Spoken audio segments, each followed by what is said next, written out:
Voilà, shalom, chers frères et sœurs, soyez une fois de plus encore abondamment bénis. Nous sommes dans une nouvelle capsule, nous sommes dans une nouvelle vidéo. Et dans cette vidéo-là, nous allons répondre à la préoccupation d'un frère. Ok? Et ce frère-là nous a demandé comment nous pouvons lui expliquer dans le contexte, dans son contexte, le verset de 1 Corinthiens chapitre 5, le verset 5, qui dit qu'un tel homme soit livré à Satan pour la destruction de la chair, afin que l'esprit soit sauvé au jour du Seigneur Jésus. Donc, pourquoi il nous pose cette question? Parce qu'il y a un pasteur qui l'a suivi. Il m'a même envoyé des images sur ce pasteur, sur sa page, voilà, qui disait que on peut être chrétien et vivre dans le péché, commettre des péchés, et puis après notre mort, on sera sauvé, on ira au ciel. Et qu'une fois qu'on est chrétien, ce n'est pas le fait qu'on pêche, c'est pas ça qui fait qu'on n'est plus enfant de Dieu, c'est pas ça qui fait que Dieu va nous rejeter. Dieu peut nous châtier. Voilà, Dieu peut réellement, on peut même être livré à Satan pour que notre corps soit détruit, notre chair soit détruite, mais toujours est-il que notre esprit sera sauvé au jour du Seigneur Jésus. Donc c'est la même doctrine lorsque les gens disent qu'une fois qu'on est sauvé, on est sauvé pour toujours. Voilà. Même aussi, ce même pasteur-là lui a aussi donné, je crois, d'autres versets. Hébreux chapitre 12, le verset 6. Car le Seigneur châtie celui qu'il aime. Il frappe de la verge tout ce qu'il reconnaît pour ses enfants. Donc, un enfant, lorsque nous avons notre enfant et qu'il vit dans le péché, ou bien qu'il fait quelque chose qui n'est pas bien, on peut le chicoter. Ok, pour le corriger, mais il demeure toujours notre enfant. On ne va jamais renier notre enfant parce qu'il a fait quelque chose qui n'est pas bien. Donc, de cette même manière, lorsque nous aussi, nous faisons le mal, Dieu peut nous châtier, mais toujours est-il que le Seigneur ne nous renie pas. On est toujours enfant de Dieu. Et si nous mourons dans nos péchés, on va au ciel parce qu'on est sauvé. Voilà. Il m'a aussi envoyé ce passage de 2 Samuel chapitre 7. Excusez-moi, je cite tous ces versets-là parce que c'est important que je vous place dans le décor pour que vous puissiez savoir comment souvent des gens viennent prendre des versets qu'ils ne comprennent pas, ils tordent le sens pour tromper les chrétiens. Donc voilà un autre verset que le frère m'a envoyé par WhatsApp. 2 Samuel chapitre 7, le verset 13. Ici, le contexte, je vous explique rapidement le contexte, c'était David qui voulait construire une maison pour Dieu. Et Dieu va lui dire que non, David, ça ne sera pas toi qui vas construire la maison, mais ça sera l'un de tes fils après toi qui va construire ma maison. On va commencer à lire à partir du verset 12. Quand tes jours seront accomplis, tu seras couché avec tes pères. J'élèverai ta postérité après toi. Celui qui sera sorti de tes entrailles, j'affermirai son trône. Ce sera lui qui bâtira une maison en mon nom. J'affermirai pour toujours le trône de son royaume. Je serai pour lui un père, et il sera pour moi un fils. S'il fait le mal, écoutez très bien, s'il fait le mal, je le châtierai avec la verge des hommes, avec les coups des enfants des hommes, mais ma grâce ne se retirera point de lui, comme je l'ai retiré de Saül, que j'ai rejeté devant moi. Voilà, que j'ai rejeté devant moi. Donc, voilà plusieurs versets qu'il a pris pour dire, bon, ici, par exemple, Dieu dit à David que non, même son fils qui allait prendre le règne, il sera son fils, il va le traiter comme un fils, il sera pour lui comme un père. S'il commet un péché, je vais le châtier, voilà. Mais je ne vais jamais lui retirer ma grâce, je ne vais jamais lui retirer mon esprit. Je serai avec lui, il sera toujours mon fils. Donc Dieu châtie ceux qu'il aime. Donc nous, en tant que des chrétiens, si nous commettons le péché, si nous vivons dans la fornication, dans l'impudicité, dans le mensonge, dans l'adultère, Dieu peut nous châtier, mais nous serons sauvés au dernier jour. Donc nous sommes sauvés. Le salut ne se perd pas. Voilà. Et, chers frères et sœurs, nous avons besoin de comprendre que nous vivons des temps très, très, très, très dangereux. Nous vivons des temps très, très, très, très dangereux et très, très, très, très sombres. Le diable a compris que pour détruire l'Église, il n'a pas besoin de rester à l'extérieur de l'Église. Vous savez, Satan a deux visages, pour ceux qui ne le savent pas. Au cours de toute l'histoire des hommes, et surtout même de l'histoire de l'Église, Satan a toujours eu deux visages. Son premier visage, c'est qu'il vient comme le dragon, il vient comme le faux lion rugissant, parce que le véritable lion, c'est le lion de la tribu de Juda, Jésus-Christ de Nazareth, le roi des rois, le seigneur des seigneurs. Donc le diable, lui, vient souvent comme un lion rugissant. Et quand il vient comme le dragon, quand il vient comme le lion rugissant, c'est toujours avec la violence, avec la force, pour détruire l'Église, pour soumettre les chrétiens, pour réellement les empêcher de croire, d'exprimer leur foi. Ça, c'est une première facette du diable. Maintenant, la deuxième facette du diable, c'est que Satan, pour détruire quelqu'un, pour détruire l'Église, aujourd'hui, il vient en tant que le rusé, il vient en tant que le serpent. Et quand Satan vient pour détruire l'Église, ou bien les hommes en tant que le serpent, il utilise la ruse, la subtilité, le mensonge. Il ne va pas t'effrayer, mais il vient de façon subtile, avec des paroles mielleuses, avec des paroles réconfortantes, pour te séduire, pour t'égarer, pour te conduire à la mort. Et c'est comme ça qu'il a commencé avec l'homme dans le jardin d'Éden.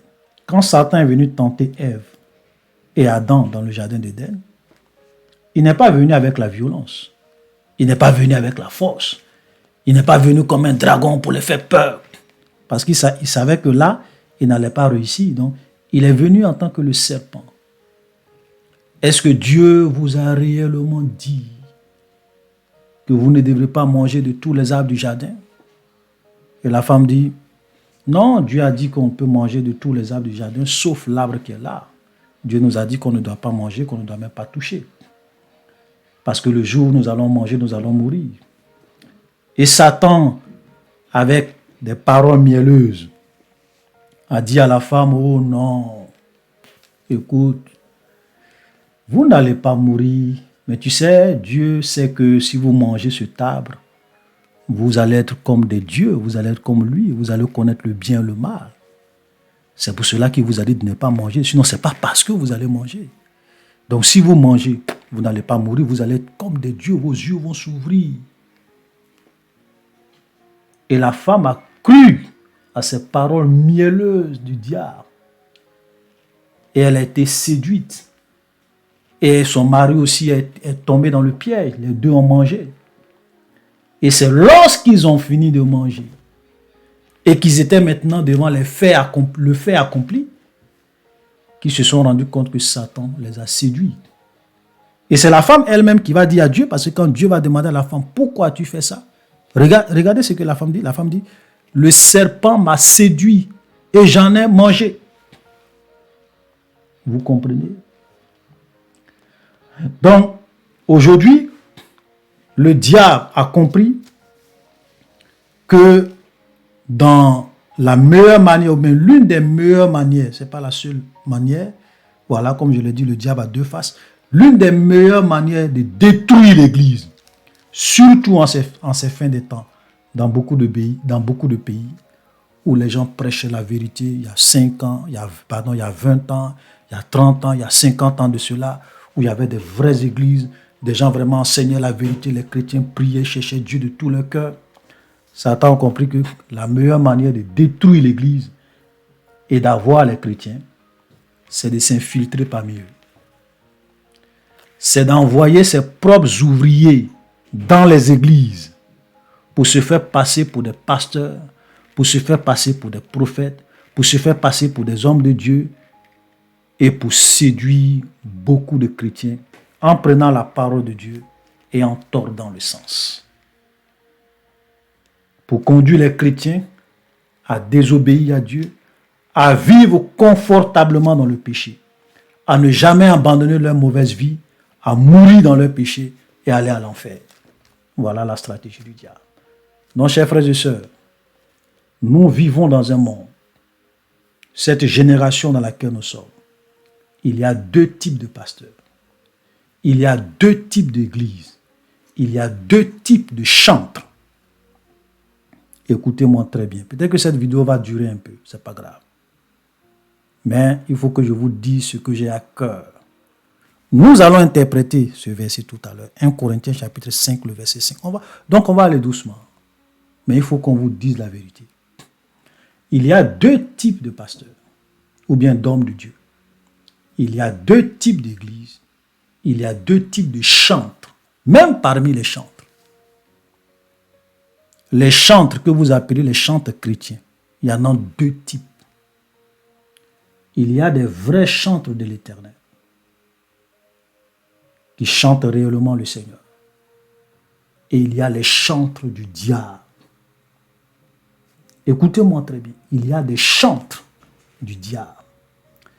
Il y a des vrais pasteurs, ils sont rares. Mais il y a beaucoup de pasteurs, des pasteurs du diable.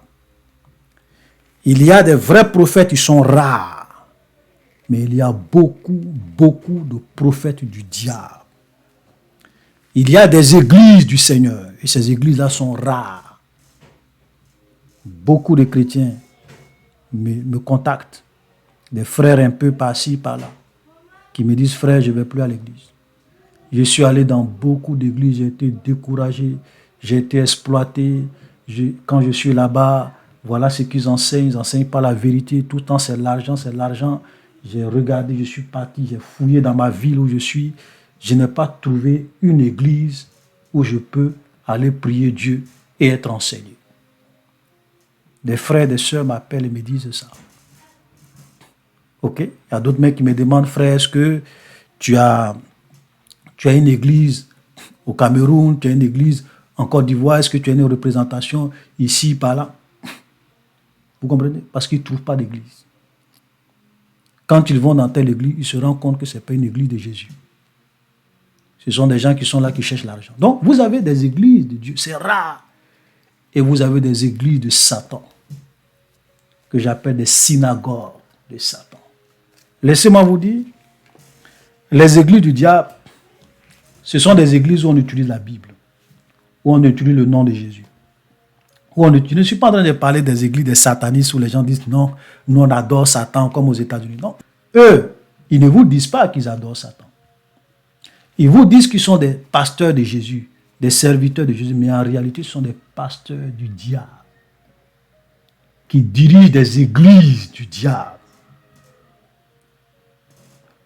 Écoutez-moi très bien. Donc, le diable a donné la mission à des hommes de Dieu. En réalité, avant, c'était des mystiques. Il y a beaucoup qui sont des mystiques, des francs-maçons. Ils sont dans la Kabbale, dans des sciences occultes. Ils sont dans la Rose-Croix. Ils sont dans beaucoup de choses obscures. En fait, ce sont des marabouts, des féticheurs, des sorciers, des devins. Et donc, le diable leur a donné comme mission, écoutez, créer des églises, aller faire des formations de pasteurs, aller chercher des diplômes de doctorat, formez-vous dans certaines écoles pastorales et puis créer des églises, je vous envoie en mission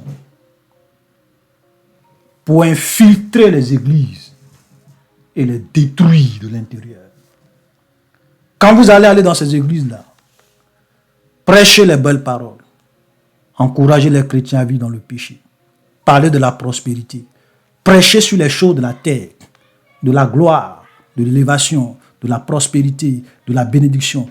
Parlez-leur les choses qui vont les rendre confortables, qui vont les pousser à aimer l'argent, à aimer le monde, à aimer les choses de ce monde. Mais ne leur enseignez pas des choses qui vont les emmener à craindre Dieu, à vivre dans la sainteté, même quand vous voulez, bon, pour ne pas qu'on vous détecte facilement, de temps en temps, parler un peu de péché, mais n'insistez pas sur ça.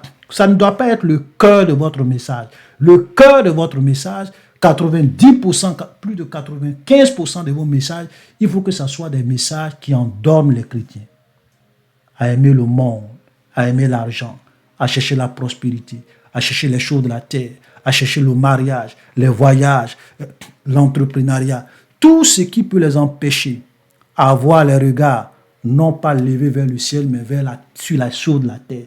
Enseignez-leur cela. Encouragez-les. Dites-leur qu'on peut être chrétien et vivre dans le péché et puis mourir et aller au paradis. Dieu est amour. Vous êtes, qui sont des enfants de Dieu. Une fois qu'on est sauvé pour toujours. C'est-à-dire que même si tu es sauvé, que tu deviens un Adolf Hitler, tu meurs, tu vas au paradis. Même si tu tues, même si tu commets l'adultère, même si tu es dans l'ivrognerie, même si tu commets l'impudicité, tu es déjà enfant de Dieu. Tu ne peux plus perdre le salut. Voilà. Dieu peut te livrer à Satan pour que ton corps, voilà, soit détruit, mais ton esprit sera sauvé. Donc tu es sauvé. Voilà l'une des grandes stratégies, voilà l'un des grands plans du diable en ces temps de la fin. Infiltrer l'Église, avoir le langage de pasteur, avoir utilisé le nom de Jésus, utiliser la Bible pour tromper les chrétiens. C'est pour cela que, chers frères et sœurs, j'aimerais vous dire, faites attention. Dans l'amour du Seigneur, aux hommes que vous écoutez sur Internet, aux pasteurs que vous suivez sur les réseaux sociaux. Faites attention aux églises dans lesquelles vous partez. Parce qu'il y a beaucoup de lourds ravisseurs. Ils sont conscients de ce qu'ils font. J'aimerais vous le dire, ils sont conscients. Parce que c'est une mission que le diable leur a donnée. Avant, les marabouts étaient dans leur forêt, dans leur cabane, dans leurs endroits où on partait les consulter. Satan leur a dit, Satan a confié à beaucoup parmi eux de prendre des vestes de pasteurs et de venir faire des miracles, de devenir des pasteurs et tromper les chrétiens. Et c'est ce qu'ils sont en train de faire.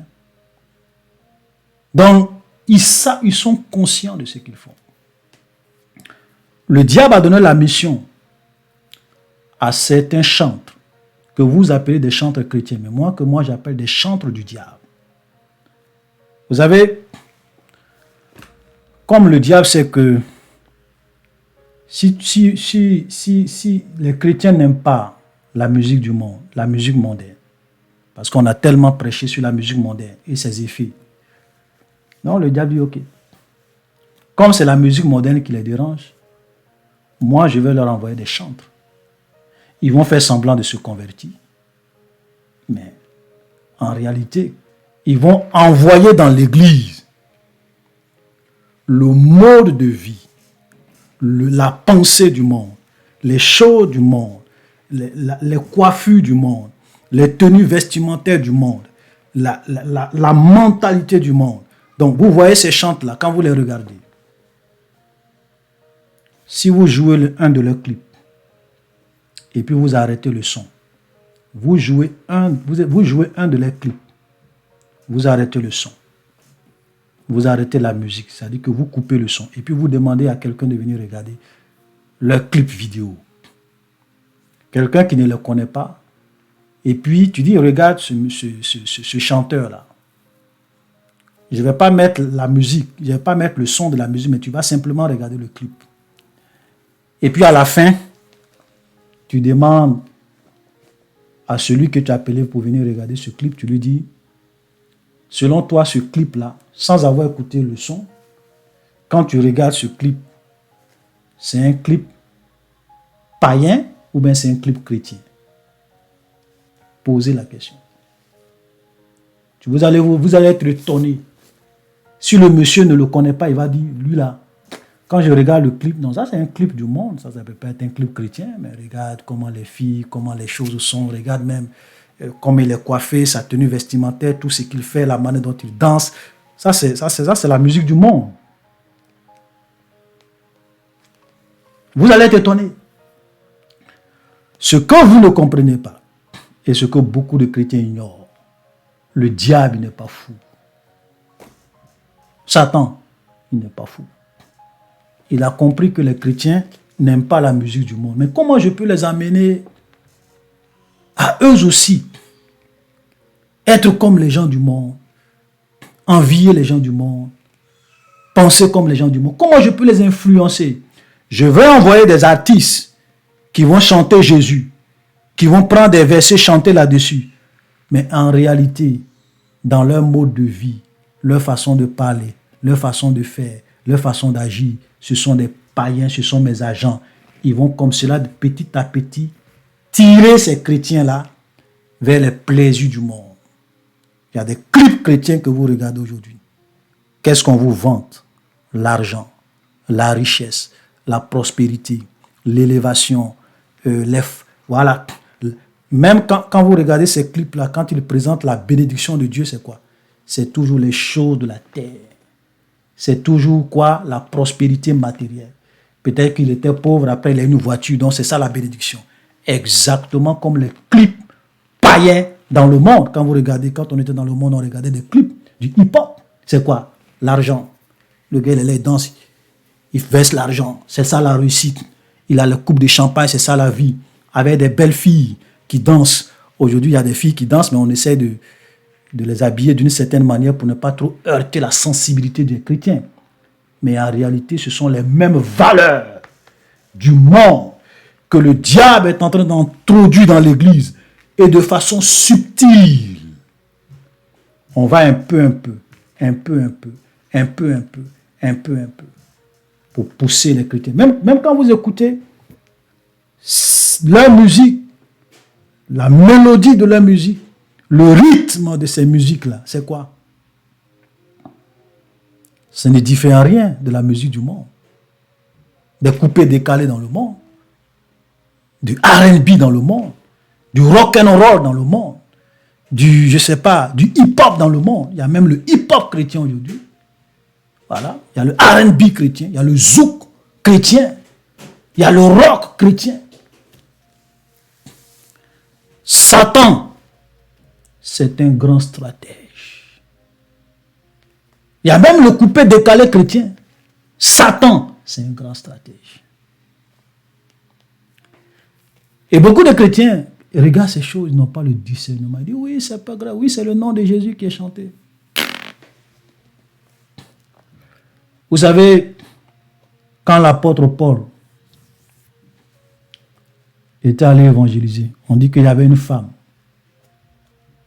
qui avait un esprit de python qui suivait l'apôtre Paul et qui disait, voici les vrais hommes de Dieu, voici les vrais hommes de Dieu, écoutez les messages. Une femme qui était possédée par un esprit de python, qui avait un démon. Et voilà ce qu'elle disait. Et Paul, à un moment donné, il était tellement agacé. Il a détecté que par l'esprit, par le discernement, que ça c'est un démon. Et il s'est retourné, il a chassé l'esprit de la femme. Les gens pensent que parce que quelqu'un vient leur dire, Jésus, suivez les hommes de Dieu, Dieu est grand. Cette femme-là disait que voilà les vrais serviteurs de Dieu, suivez-les. Mais c'est un démon qui parle au travers d'eux, c'est un esprit. Frère, Satan peut venir vous parler de Jésus, il va vous tromper. Satan peut venir chanter Jésus, il va vous séduire, il va vous égarer. Beaucoup de chrétiens n'ont pas le discernement. Ils n'ont pas de connexion avec Dieu.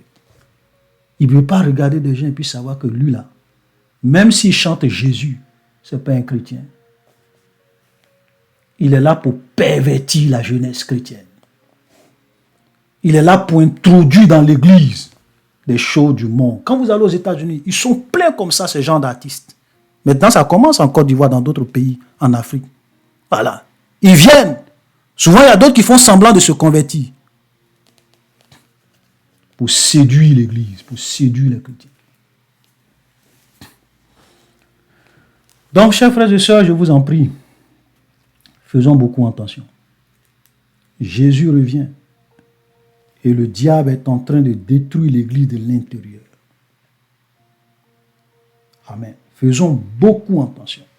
Donc, nous allons revenir à tout ce que nous avons dit et nous allons vous expliquer 1 Corinthiens chapitre 5, le verset 1 Corinthiens chapitre 5, le verset 5. Qu'un tel homme soit livré à Satan pour la destruction de la chair, afin que l'esprit soit sauvé au jour du Seigneur Jésus-Christ. Et comme je l'ai dit tout à l'heure, ce pasteur allait prendre même Hébreu. Voilà. Hébreu pour dire que Dieu châtie ceux qu'il aime. On a lu un peu Samuel. On a lu un peu 2 Samuel chapitre 7. Voilà le verset 12 à 15. Voilà où Dieu avait dit à David que Salomon, son fils, qui allait régner à sa place, il allait être pour lui comme un fils, il allait le châtier s'il fait le mal, mais qu'il n'allait pas lui retirer sa grâce, etc. Donc voilà des passages que les gens prennent pour tromper les gens. D'abord, nous avons besoin de connaître cette vérité sur laquelle je vais encore insister. Parce que je suis plusieurs fois revenu sur cette vérité, c'est que on peut utiliser la Bible pour vous tromper. On peut venir prendre des versets qu'on fait sortir de son contexte pour vous tromper. Et donc, aujourd'hui, on va plus mettre l'accent sur 1 Corinthiens chapitre 5, le verset 5, parce que je n'ai pas, si je dois interpréter Samuel, je dois interpréter Hébreu, ça va nous prendre du temps, mais on va seulement se focaliser sur 1 Corinthiens chapitre 5, le verset 5, et vous allez voir comment aujourd'hui des gens viennent dans la Bible pour tromper les gens, comme le diable a voulu tromper Jésus dans le désert. Et cette vérité que j'aime répéter, on peut venir prendre des versets dans la Bible et vous tromper. L'exemple le plus frappant, c'est avec Jésus. Regardez ce que le diable est venu dire à Jésus. Parce que souvent je reviens sur ça. Donc ne vous agacez pas. Parce que je veux vraiment vous faire comprendre cette vérité. Pour ne pas que vous puissiez croire en tout ce que quelqu'un peut venir vous dire. Parce qu'il dit, la Bible dit, c'est écrit. On peut vous dire que c'est écrit. Vous citez des versets, vous trompez. Le diable a essayé de faire ça avec Jésus. Matthieu chapitre 4, le verset 3. Jésus a jeûné pendant 40 jours et 40 nuits. Matthieu chapitre 4, verset 2. Après avoir jeûné 40 jours et 40 nuits, il eut faim. On parle ici de Jésus. Le tentateur s'étant approché, lui dit, si tu es fils de Dieu, ordonne que ces pierres deviennent des pains. Voilà le diable. Comme je le dis, le diable, souvent, il vient avec la ruse. Donc ici, de la même manière qu'il avait fait avec Ève dans le jardin d'Éden, il veut faire la même chose avec Jésus. Donc il vient cette fois-ci avec la ruse. Si tu es fils de Dieu, ordonne que ces pierres deviennent du pain. Maintenant, quand tu ne connais pas le langage du diable et que tu es quelqu'un qui a un but de ta personne, tu es orgueilleux, parce que le diable, il est très fort, il est rusé. Souvent, il flatte ton orgueil. Il savait que Jésus est fils de Dieu. Mais il lui dit, si tu es vraiment fils de Dieu, pour pousser, pour flatter l'ego, l'orgueil de Jésus, pour dire, oui, mais je suis fils de Dieu, pour te montrer que je suis fils de Dieu, je vais transformer ces pierres en pain. Voilà le diable.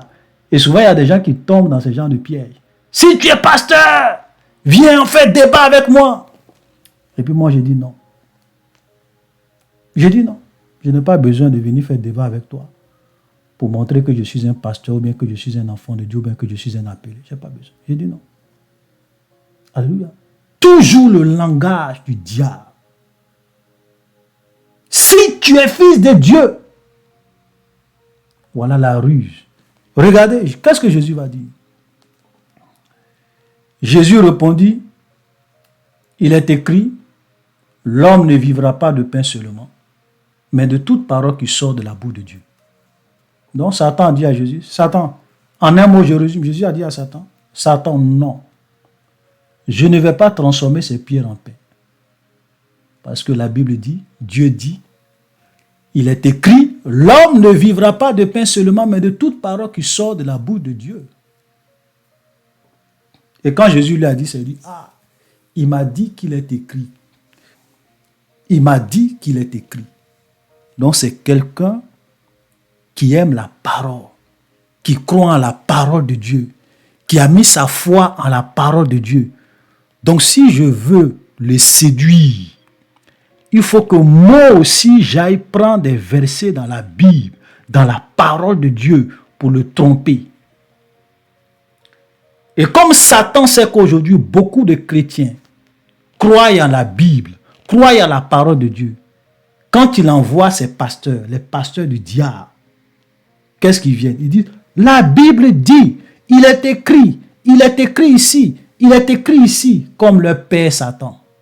Oui, il a dit, 1 Corinthiens chapitre 5, verset 5, qu'un tel homme soit livré à Satan pour la destruction de la chair, afin que l'esprit soit sauvé au jour du Seigneur. Donc, tu peux vivre dans le péché, si Dieu n'est pas content de toi, il peut te châtier, il peut même te livrer, permettre à ce que Satan vienne détruire ton corps, mais ton esprit sera sauvé au dernier jour. Dieu ne rejette pas ses enfants, on est sauvé pour toujours. 1 Corinthiens chapitre 5, verset 6. Frère, ça ne date pas d'aujourd'hui. Satan l'a fait avec Jésus. Regardez, verset 5, le diable le transporta dans la ville sainte et le plaça sur le haut du temple. Et lui dit, si tu es fils de Dieu, jette-toi en bas, car il est écrit. Cette fois-ci, le diable va citer la Bible. Comme Jésus lui a dit plus haut qu'il est écrit, Satan aussi va lui citer la Bible. Il va dire, Jésus, la Bible dit, ce que je dis là, cette fois-ci, là, c'est pas, je ne dis pas ça comme ça. C'est dans la Bible. C'est dans la Bible. La Bible dit, il donnera des ordres à ses anges à ton sujet. Ils te porteront sur les mains de peur que ton pied ne heurte contre une pierre. C'est la Bible qui a parlé Jésus, c'est pas moi. La Bible a dit. Donc, il faut te jeter parce que Dieu dit qu'il va te protéger. Il va envoyer des anges pour te protéger. Donc, jette-toi du haut du temple. Faut essayer de te suicider. Oui, c'est ce que le diable est en train de dire à Jésus. Il demandait à Jésus de se suicider. Et que même s'il essaie de se suicider, comme Dieu lui a dit qu'il allait le protéger et que Dieu est dans sa parole, Dieu va envoyer ses anges pour le protéger. Et laissez-moi vous dire, pour vous qui voulez savoir la référence du texte que le diable a cité, ça se trouve dans Psaume 91. On va lire pour que vous puissiez comprendre que le diable connaît la parole de Dieu. Psaume 91. On peut même commencer à lire à partir du verset 10. Aucun malheur ne t'arrivera, aucun fléau n'approchera de ta tente. Il ordonnera à ses anges de te garder dans toutes tes voies. Ils te porteront sur les mains de peur que ton pied ne heurte contre une pierre. Voilà le passage que le diable a cité à Jésus. Il y a des chrétiens qui pensent que Satan ne connaît pas la parole de Dieu. Je vais vous dire, Satan connaît la parole de Dieu plus que beaucoup de chrétiens. Je vous dis la vérité. La parole de Dieu, le diable il maîtrise. Il connaît tous les versets, tous les passages de la Bible. Il connaît. Donc, ce n'est pas parce que quelqu'un vient te dire, la Bible dit qu'il faut le croire. Oui, il est écrit. Mais Satan, tu n'as pas compris ce que Dieu voulait dire. Parce que Jésus, regardez ce que Jésus va lui dire pour lui répondre. Verset 7. Jésus lui dit, il est aussi écrit, tu ne tenteras point le Seigneur ton Dieu. Satan, il est aussi écrit. Tu ne tenteras point le Seigneur ton Dieu. Le diable dit à Jésus, il est écrit. Et Jésus lui dit, il est aussi écrit. Pourquoi Jésus fait ça? C'est parce que c'est pour nous montrer que toute la vérité ne se trouve pas dans un seul verset. Toute la vérité ne se trouve pas dans un seul chapitre de la Bible. Toute la vérité ne se trouve pas dans un seul livre de la Bible. C'est pour cela que Dieu nous a donné toute sa parole. Si toute la vérité se trouvait dans un seul livre, Dieu allait nous donner un seul livre pour dire, mes enfants, lisez ce livre et puis mettez ça en pratique, vous allez sauver. Mais pourquoi Dieu nous donne toute sa parole? C'est parce que toute la vérité ne se trouve pas dans un seul verset. Donc quand des gens viennent prendre souvent quelques versets par-ci, par-là pour essayer de vous tromper, sachez que faites beaucoup attention. Et sachez que toute la vérité ne se trouve pas dans un seul verset. Je le dis toujours. Je dis, les versets, ce sont des bouts de phrases. Un verset, c'est un bout de phrase. Un verset, c'est un bout de phrase. Mais tu ne peux pas bâtir une doctrine sur quelques bouts de phrases. Quand vous voulez parler de quelque chose, d'un sujet, prenez tous les versets qui parlent de ce sujet. Quand tu veux parler du péché, surtout le péché, parce que c'est le péché qui amène à la mort. Quand vous êtes en train de parler du péché et de certaines doctrines importantes dans la Bible, prenez tous les versets qui parlent de cette doctrine, prenez tous les versets qui parlent du rapport entre le chrétien et le péché, et puis comparez tous ces versets-là pour avoir la vérité. Amen. Sinon, les gens vont vous tromper. Vous savez, quelqu'un peut venir. Voilà. Je vais prendre peut-être ce truc-là, ce masque-là. Quelqu'un peut venir. Bon, c'est vrai que j'ai pas. Si j'avais même un billet de. Si j'avais peut-être même un billet de... Bon, j'ai pas de... Si j'avais un billet de... Bon, j'ai pas de billet. S'il y avait de l'argent, un billet de banque, j'allais vous montrer. Quelqu'un peut venir et peut vous montrer un billet de $1 américain. Et puis il vous montre la première face du billet de $1. Et quand tu regardes la première face, il dit, regarde bien, est-ce que c'est un billet de $1? Tu regardes, tu dis oui, c'est un billet de $1. Parce que la face où il t'a montré là, tout est conforme. Tu as tous les dessins, voilà, d'un billet de $1. Et puis, quand tu finis de dire que c'est vrai, il tourne. Et puis derrière là, c'est vide. Il n'y a pas d'écriture. Et il te dit non, c'est un faux billet. C'est vrai que devant, tu as tout, mais sur l'autre face, tu n'as rien. Voilà, parce que c'est un faux billet. Vous comprenez? Donc, il y a des gens qui viennent, ils vous montrent 1, 2, 3 versets. Une seule face d'une vérité. Et puis vous dites, non, c'est la vérité. Si tu fais ça, c'est la vérité. Mais souvent, quand vous tournez comme ça, vous vous rendez compte que ce sont des demi-vérités.